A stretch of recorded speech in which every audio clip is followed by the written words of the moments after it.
வணக்கம் மக்களே, அனைவருக்கும் இனிய வணக்கம். இன்னைக்கு நாம இந்த வீடியோவில் எதை பற்றி பார்க்க போறோம் அப்படின்னு பார்த்தீங்கன்னா, இந்திய ரிசர்வ் வங்கியின் புதிய வழிகாட்டுதலின்படி நகை கடன்களுக்கான விதிமுறைகளில் பல முக்கிய மாற்றங்கள் ஏப்ரல் 1 முதல் அமலுக்கு வந்தாச்சுங்க.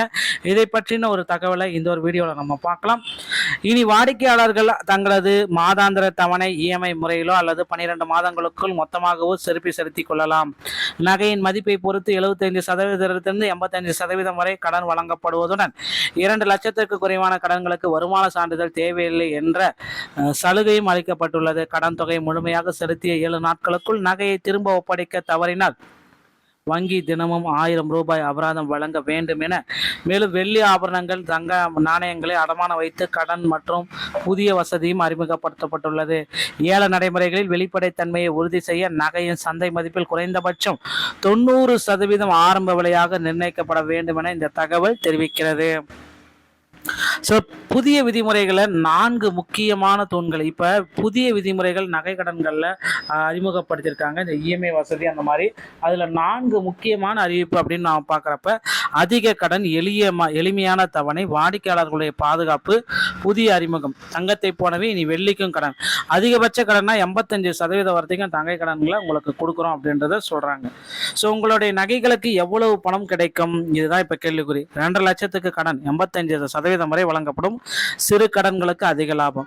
2 லட்சத்திலிருந்து 5 லட்சம் வரை 80% நகை கடன் வழங்கப்படும். 5 லட்சத்திலிருந்து மேலே போயிடுச்சு அப்படின்னா 75% வரை நகை கடன் வழங்கப்படும் அப்படின்றதையும் இவங்க டிக்ளேர் பண்ணுறாங்க. இது எல்லாமே நகையினுடைய மதிப்பு. ஸோ இதை பேஸ் பண்ணி தான் உங்களுக்கு கடனை கொடுக்குறாங்க. எளிய நடைமுறை மற்றும் தாய்மொழியில் 2 லட்சத்துக்கு உட்பட்ட சிறிய கடன்களுக்கு கடுமையான வருமான சான்றிதழ் எதுவுமே தேவையில்லை. ஆதார் மற்றும் பேன் கார்டு மட்டுமே போதும். 22 கேரட் கோல்டு ஹால்மார்க் முத்திரை இனி கட்டாயம் இருக்க வேண்டும். உள்ளூர் மொழியாளர்களுக்கு முன்னுரிமை கொடுக்குறாங்க.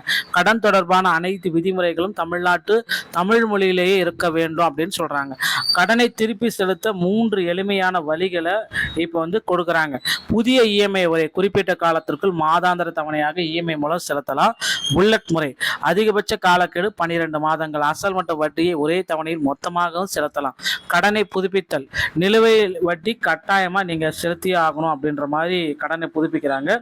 ஸோ வாடிக்கையாளர்களுடைய பாதுகாப்பு அப்படின்னு நம்ம பார்க்குறப்ப 7 நாள் விதிமுறை. கடன் தொகையை செலுத்தினால் 7 நாள் அவகாசம், நகையை திரும்ப பெறுதல்.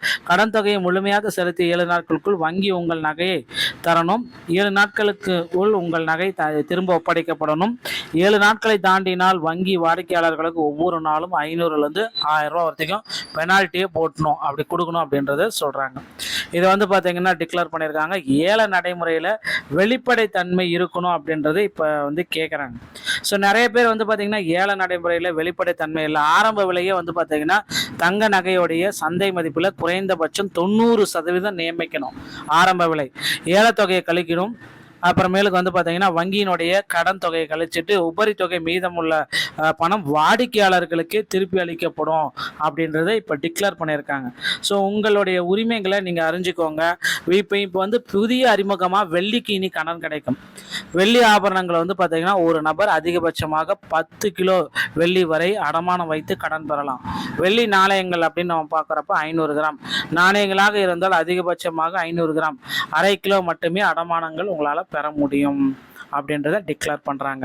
நினைவில் கொள்ள வேண்டிய முக்கியமான விஷயம், 85% 7 நாட்கள் திரும்ப பெறுதல். வங்கி தாமதம் அப்படின்னா 500 ரூபா உங்களுக்கு அபராதமாக கொடுத்துருவாங்க. 10 கிலோ தங்க நகை வெள்ளி கடன் கொடுக்குறாங்க. தமிழில் தான் இனிமேல் நகை கடன்களுக்கு இந்த உறுதிமொழி எல்லாமே இருக்கும். இஎம்ஐ கடனை அடைக்க புதிய மாதாந்திர தவணையாக இஎம்ஐ இருக்கும் அப்படின்றத டிக்ளேர் பண்ணியிருக்காங்க. மக்களே, இந்த ஒரு வீடியோ பதிவு உங்களுக்கு பிடிச்சிருக்கும். விரைவில் தங்க நகை கடனை குறித்த அறிவிப்புகளை முதல்வர் விஜய் அவர்கள் வெளியிட போகிறாரு. வீடியோ பிடிச்சிருந்தா நீங்கள் நம்முடைய சேனலோடு இணைந்தாங்க. நன்றி, வணக்கம்.